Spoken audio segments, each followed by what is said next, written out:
Nous avons accueilli ce message avec satisfaction. Il a fallu que l'on vienne avec des propositions. Je pense que de manière unanime, nous souhaitons la dissolution de l'Assemblée nationale. Nous voulons absolument que le président de la République puisse avoir une majorité parlementaire au sein de l'Assemblée nationale pour qu'il puisse nommer un informateur qui va identifier une majorité et former le gouvernement. Ce qui est beaucoup plus important aujourd'hui. Le peuple congolais doit savoir que l'objectif majeur est que nous restions dans l'unité en République démocratique du Congo parce que nous voulons la paix.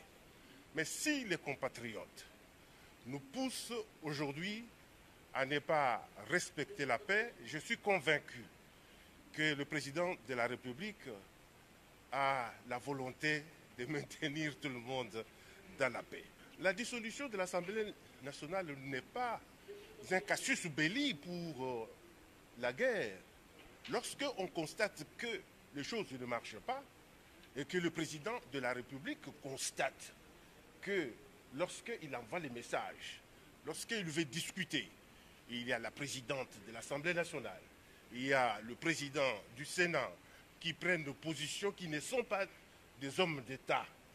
À partir du moment où il reste des partisans, nous voulons à la tête de ces institutions les hommes d'État qui aujourd'hui défendent la République démocratique du Congo au lieu de défendre une plateforme qu'on appelle FCC. Nous voulons absolument que le président de la République puisse réussir dans sa mission.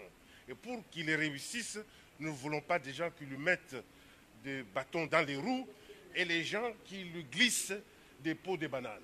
La dissolution n'est pas à l'ordre du jour maintenant, du fait que Corneille Nangaa est encore président de la CENI. Mais par contre, je suis convaincu, comme je viens de vous dire,